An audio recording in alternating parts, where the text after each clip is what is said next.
Well, I want to put out this information because it took me actually a long time to find this out. And, when you look at, I don't even want to mention the names. I know there's the big names out there that sell the speed parts and stuff online. And, you know, um, and I was basically looking for a replacement transmission for my 78 El Camino. Now, it originally came with a 4-speed Saginaw.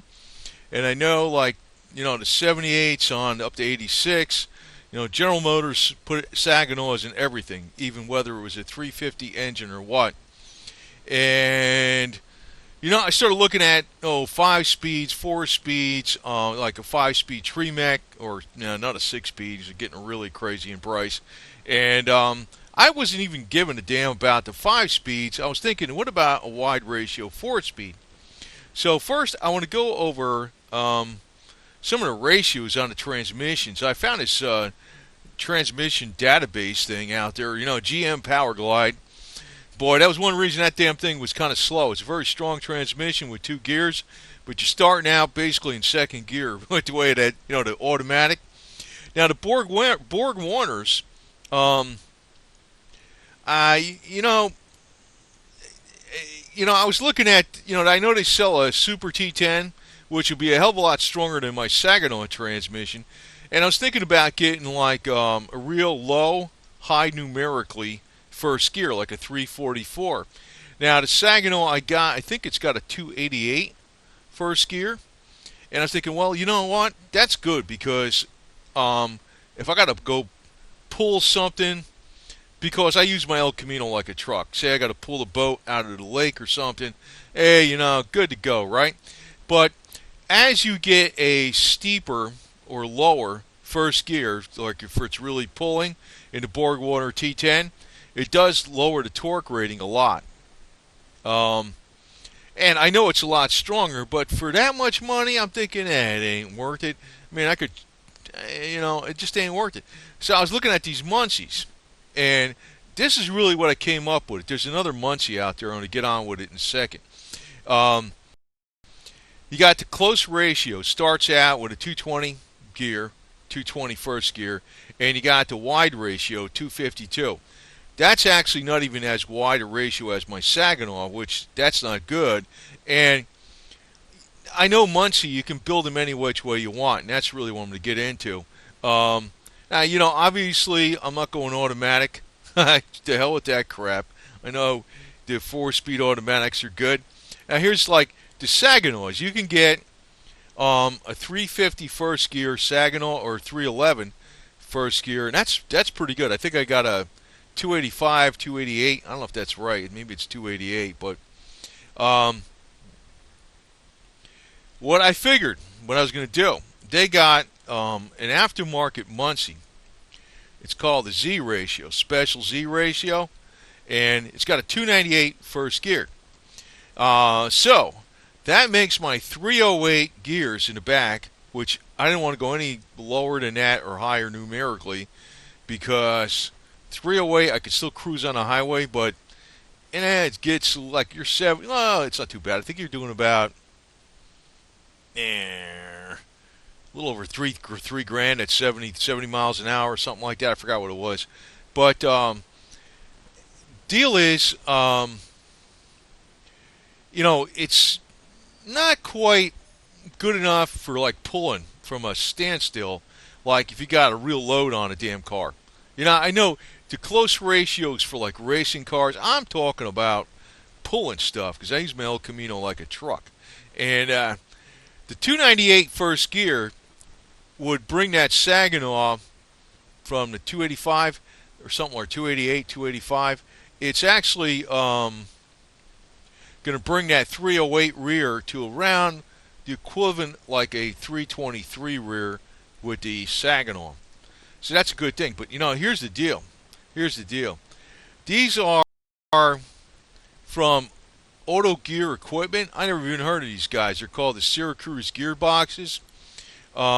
I know, like, I think a lot of these Borg Warner T10s, they come with gear sets not made in, the USA or Italy or anything. They're made in India. I mean, everything's getting farmed out. This is actually all the good stuff. This is the M23 severe duty, and it's not much. It's not priced too much more than the Super T10, and it can handle a slew more torque. Plus, it's got this nice, really, it's got a wider ratio. It's got the 298 first gear. So, you know, you don't need the stupid 5-speed. That's what I was thinking. Because the 5-speed, the transmission is higher. I'd have to cut out the floor in the El Camino. And I got a factory console, so why the hell am I going to cut out the floor and move the shifter and screw up the factory console? I know it's not in mint shape or nothing, but it's a rare option. And this is just a direct bolt-on. A Muncie it's the same stuff. It's all the same crap. I mean, as long as you're getting the right spline and all that garbage, you got it, man. So these things come with not much more than a Super T10. I mean, talking like maybe $150 more. This is talking for the severe duty, the M23. So you got a complete gearbox, including the legendary Italian gears and shafts by Masiero, synchronizers by whatever. It's Eurocombi and Auto Gear's own super case. So they got their own case, which is better than the original Muncie case. Oil-8 bush shift cover, improved tail housing, investment cast steel shift forks. Ain't bending them shift forks. And also you got the main shaft, main gears, counter shaft cluster. I know like the gears in the Muncie, I think they're like 30% thicker than the what do you call it? The slush box Saginaw, not the slush box, the Saginaw. Well, I can tell you what, I broke the main shaft in half on my Saginaw way 20-something years ago, and I said I ain't doing no more hole shots with this damn thing. That was when I had a heavy-duty clutch in it too, and that was a pain in the ass. I said that was an expensive hole shot. So, but this here, it says it's got these thrust buttons, which are standard. They put them on as severe duty. They're made for the shock of hard launches and high RPM downshifts. I was like, good. So, you know, the first thing you want to do with anything is you want to get the trans and a 12-bolt rigger in that sucker before you start doing anything. Now, this is a Saginaw. Now, the Saginaw does look a lot like, well, it doesn't look a lot like it, but you know what's cool about when you're changing the Saginaw to a Muncie? It's like you're not going to move your shifter position. As a matter of fact, you can use the same shifter as long as you buy different rods, or maybe you can heat up the rods and bend them and cut the reverse rod, because the difference on the Saginaw for the shifter is you got the 3 rods on the side cover, including the reverse, and the reverse on the Muncie is in the tail section. Now, I think one of the reasons why the Saginaw is weaker is, well, several reasons. The gears aren't as wide and stuff. And also on the Muncie RockCrusher, they call it the M22, they got straight cut gears. They make a whining noise. They're straight cut, and this place called, what the hell's this place called again? I forget. Auto Gear up in Syracuse. Auto Gear Equipment, called the Syracuse place. You know, USA, man, with Italian gears in it and stuff. It's not going to be garbage. I'm thinking about getting something like that. I don't know. I'm not in really a big hurry with it, but I figured I'd put this information out right now. But this is called an M23. It's even stronger than the original RockCrusher by a lot. Plus, it's got a much wider ratio, which will work great for me, than what they call the wide ratio Muncie, which was the M20, which was like the regular duty Muncie. So here's a Muncie trans right on the side where the shifter isn't. It's an aluminum case, a little lighter, which I don't really give a damn. I guess that's good if, like, if you know. Last time I changed that trans, I used a transmission jack. Then later on, I put the pilot bearing and the clutch and a pressure plate in it later on. got rid of that damn heavy duty clutch because I think the shock of that clutch, actually that was bending this some of the linkage in there. I had to change that out. That's one of the problems. You actually, if you go to a heavy duty clutch today in a car, get a center force. I remember my friend's '66 Mustang. He had the Ford top loader trans in it. He put such heavy duty clutches in it. He always would bend the Z-bar and stuff, and he kept welding on more metal to it until it didn't bend. He kept building it. Didn't bend. He bent the clutch pedal. It was like a real heavy clutch, man. It always broke something, though. I mean, he's breaking the rears, the U-joints, even with the competition U-joints. Hard launches break shit, you know. And also, that had a 351 Windsor and a '66 Mustang, which was really shoehorned in there with the crane cam and stuff. And I don't know what the hell horsepower it was, but it had a lot of horsepower for a light-ass car because those cars back then didn't have airbags or nothing. But here you got the Muncie. You see the thing is on it. This is the back here. That's where the shifter goes, the reverse. So you can use this. I can use my Saginaw shifter. It's got a Hurst shifter in it. I don't know if it's a competition. It just says Hurst. I don't know what the hell. It's probably not a competition plus. It's just, well, it's good. It works good, you know. And I'd have to get the rod. I don't want to modify the rods. I'll get the kit to change the rods around. But and see, here's a better picture of just the Muncie. So you got a shorter reverse rod because it's in the tail section. Now, I read also, I don't know how true this is, they say that with the Muncie, you don't want to use, maybe this isn't true though. You know, that's another thing because, you know, I'm trying to research here, but I'll probably go with what these guys said. I suppose he sounded like he knew what he's talking about. Because sometimes, I know, like, I'm a big fan of synthetic oil. I got synthetic oil in the Royal Purple, in that little Suzuki SJ413, in the transfer case, the transmission, both differentials. I got it in the El Camino in a differential in the Saginaw transmission. But he says on a Muncie, the way on a RockCrusher especially, the way the gears are, the way the synchros are, you want a little more friction for them to work. So you want to use regular gear oil. I was like, okay. I mean, I don't know if that's true or not. I'm going to find that out. But that might be true. The same with the RockCrusher. Now, the RockCrusher's got straight cut gears. That's why they're real strong. I don't know, synchros are different or something. It's got a bunch of stuff, man.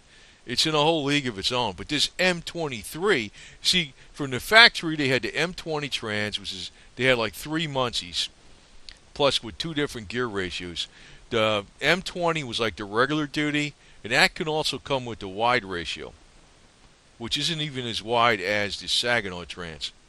Now the Z ratio that you can get with this Super RockCrusher M23 is wider than most of the Saginaws out there. Like, 'cause most of the Saginaws out there are 284, 285, 288. I don't know what the number is exactly because I saw different things posted. They got like a 256, a 285, a 311, and a 350. With the 350 being great off the line, but it's a weak transmission, you know. So you don't want to be messing with that shit. I think Saginaws hold up if everything is built exactly correct. I mean, they hold up really good, like, as long as you don't do hard launches and shock. They hold up fine if you're just going to go real fast, or if you feather the clutch a little bit when you take off, or you got an automatic, or, well, you automatic and you don't have a Saginaw, but you know, yeah, that's how automatics hold up rears a lot better. You know, that's the same principle. Like a differential will hold up a lot better with an automatic. So I was looking at this thing and I said, you know, I'm probably going to go with that. I don't know. I'm not going to do it right away, but I just figured I'd put this out because that's the way to do it. I think the Tremec transmission, you know, you hear of what's his face out there, you know, the one that replaced Johnny Carson. Jay Leno. Yeah, I can't think of his damn name. That's how old I am.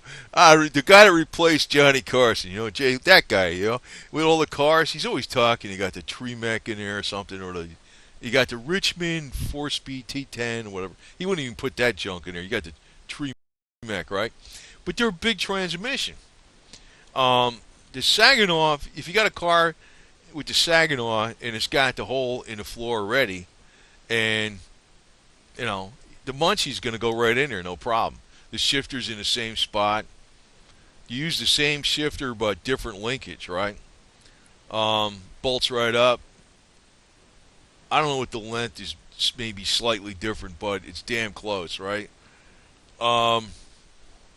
Yeah, I guess you got to watch for the spline and shit, and the pilot bearing hole and stuff, whatever the hell is going to be. I don't know what the hell I got exactly. I'm sure those guys would know. But, and, I ain't going to go swap out the bell housing or nothing. Just keep the old stock GM bullshit in there. But this is the way to go, man. Because then you got something that's really, like, bulletproof. And then you swap out your 12-bolt corporate rear with a probably like I'd probably get one of those lunchbox lockers in that sucker, man. That's a cheap way to do it. They're only a couple $100, and as long as you put royal purple in the back, they don't make too much noise. Then you got a posse for sure. Because one thing I want to do with this damn car is take it out. I'm not a guy that's like these guys in these shows, That was one reason I said I don't want to get those bullshit antique plates or classic car plates, or get one of those plates that says 78 on it or some shit, and then you pay the extra money. You know why? Because those plates are for cars that you only drive to and from car shows. You're not supposed to be using them on a daily basis. So if I go load my El Camino up to the roof with a whole bunch of sandbags or some crap, or cement bags, or I'm towing a boat with it, and a cop pulls you over, because they could, because you got antique plates on it, you'll be saying, well, you're not going to and from a show. Maybe he's bored and he wants to give you a ticket, right? So I'm like, screw that shit. I ain't doing that, because I use that car, man. I don't use it every day, but I use it for real shit.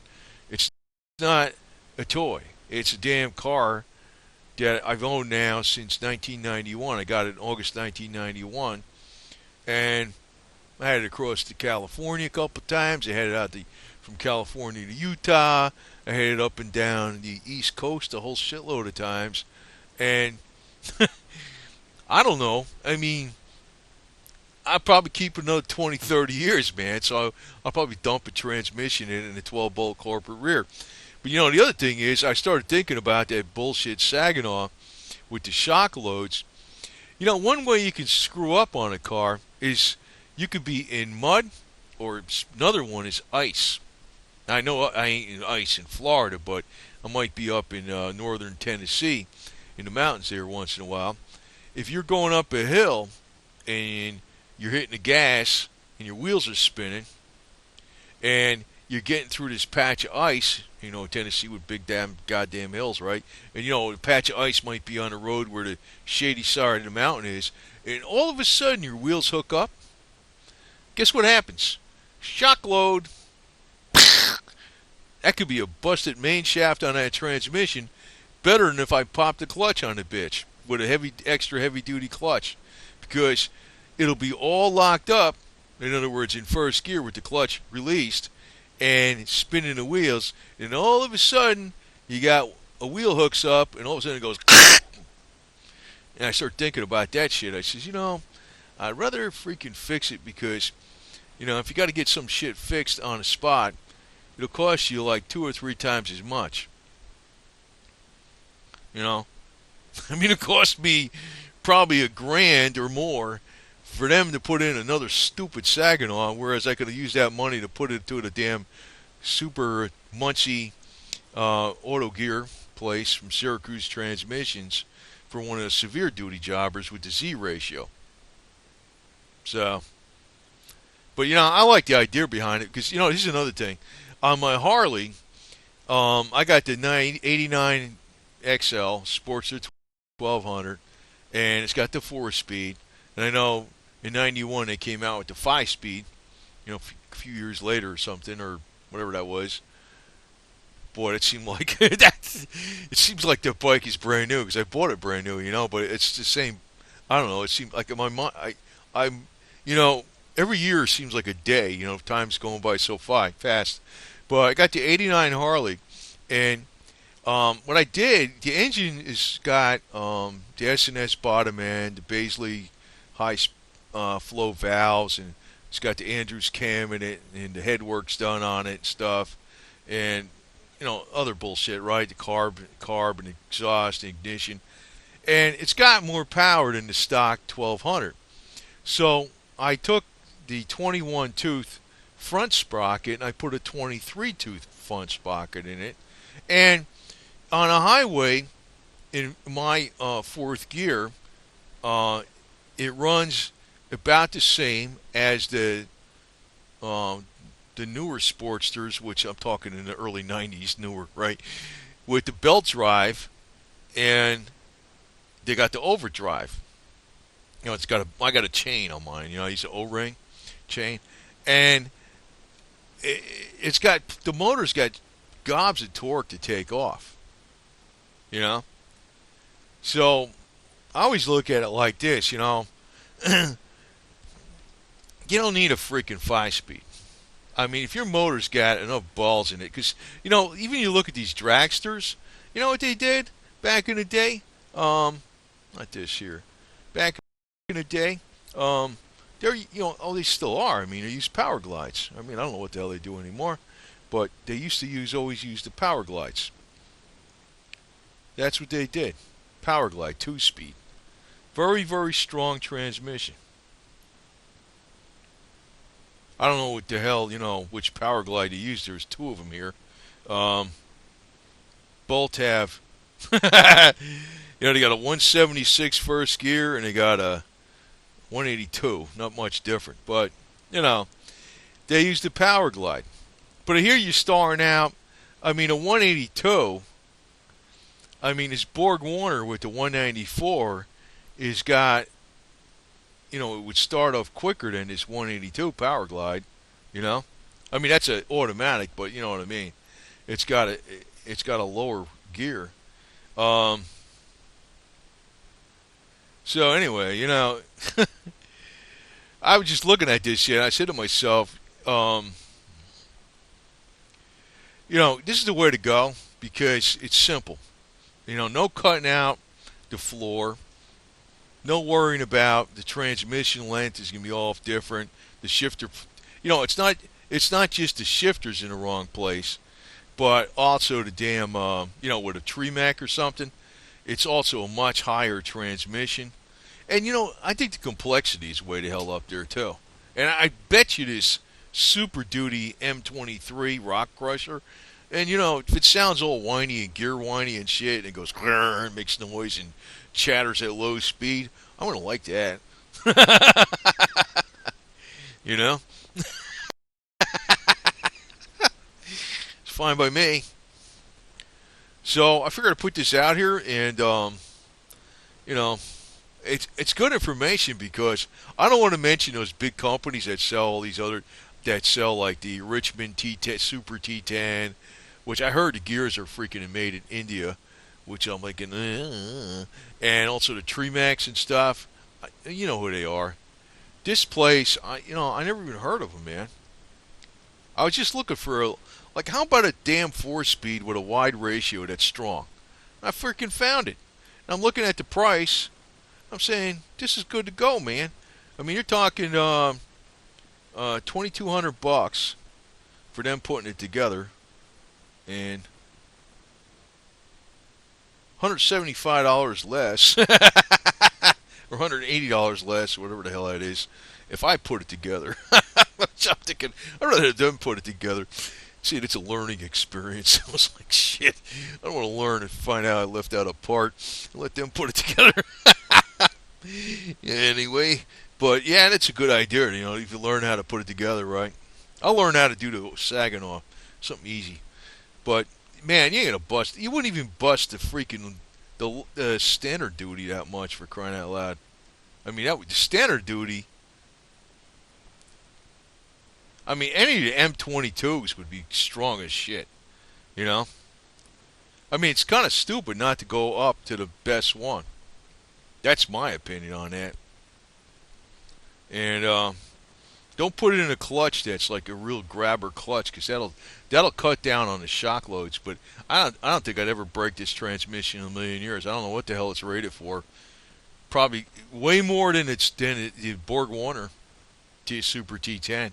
And the Borg Warner Super T10 is just about as much. Well, it's about as much money as this one, the M22 modular cluster heavy duty. It's about 2,000. And the Tremec are like 3,700. That's for like 5-speed, not 6-speed. And then you need a different shifter. So I don't know what the hell you got to pay for that. Fuck the hell with that. I'd rather just get the stupid forks. But you know, it's a lot less modification. And the other thing is, it's more original. This is what stupid GM should have done in the first place. You know, it kind of pisses me off, because if I was running these damn companies, you know, well, you know, back in the day, I used to be a big fan of Mopar. I'm going on there pretty long. Like, they went to real crap later on. I think it was Bob Eaton, whatever the hell his damn name was in the 90s, the one that took over after Lee Iacocca. Man, he really wrecked Chrysler. I think Lee Iacocca wrecked Chrysler, for crying out loud. Stupid front-wheel drive, but his cars were good. I mean, the K cars, they were reliable, reliant and stuff. But I didn't, you know, it wasn't the ones like in the 60s, in the early 70s and 50s and 40s. Like all the cop cars way back when used to be Chryslers, Dodges, and Plymouths. Well, actually, Plymouths and Dodges.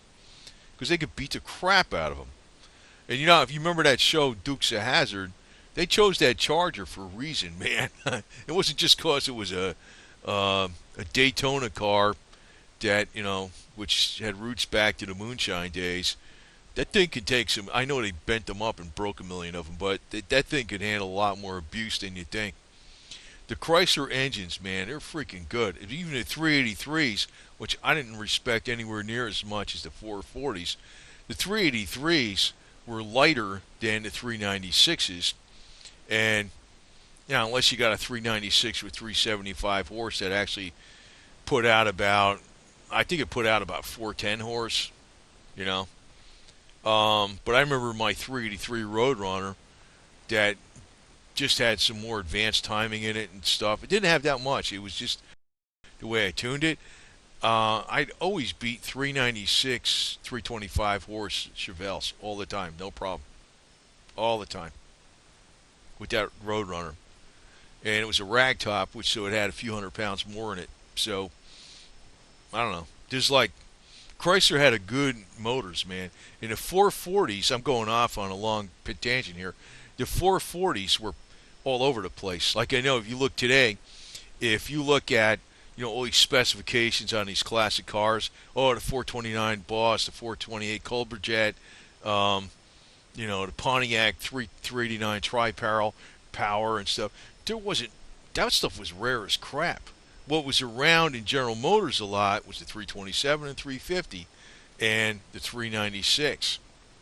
But in a lower trim, you can get 440s all day, because 440s, even the 350 horsepower version, which had loads of freaking torque at the bottom end in a long, broad, like in other words, that's the peak.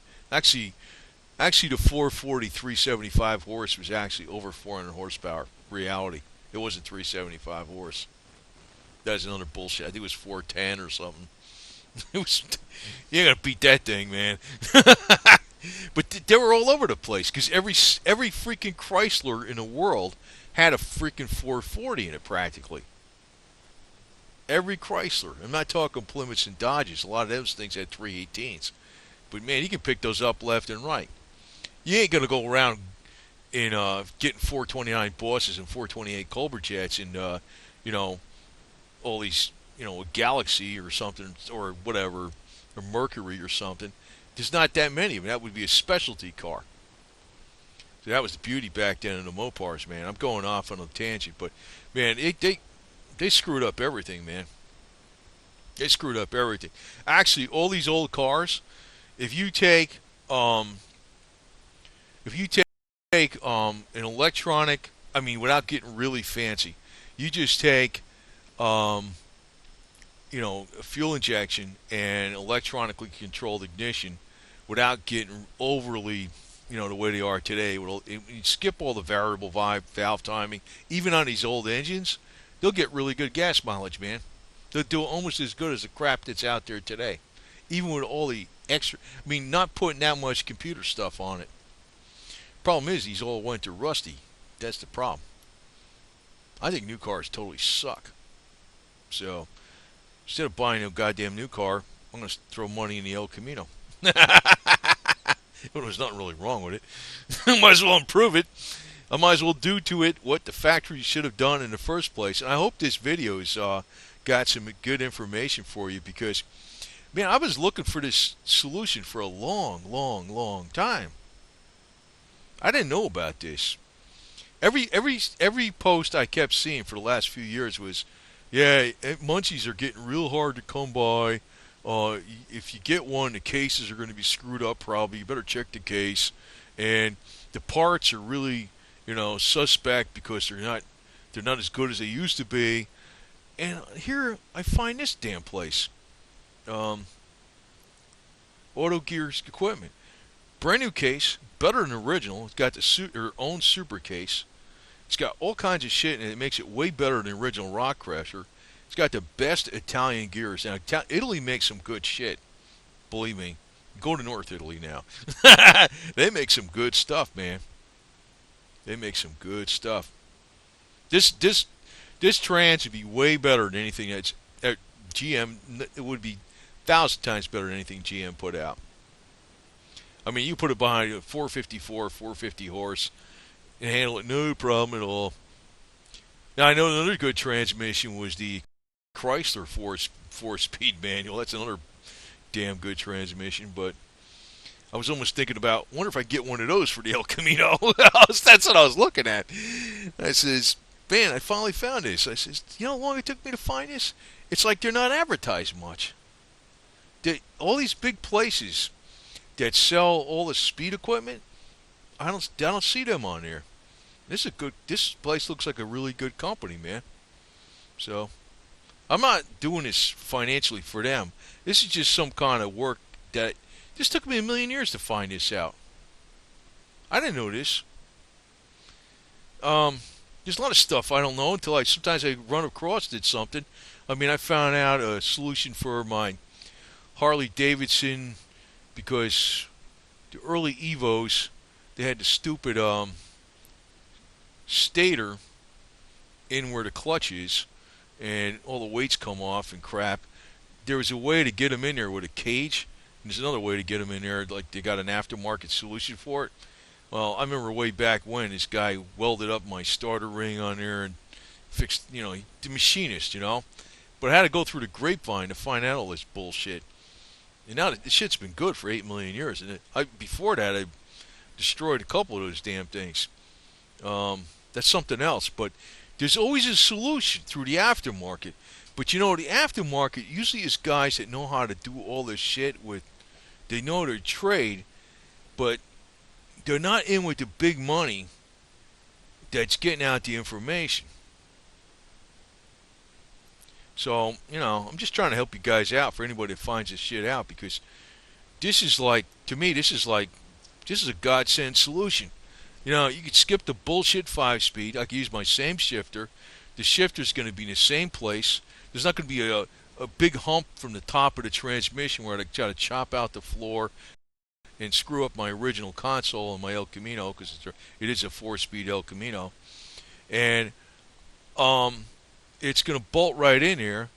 I think it's the same length. They're very close to the same length. It's no muss, no fuss, man. I can't beat this shit. And the price is great, and the wide ratio. This is a much wider ratio than any Muncie had from the factory.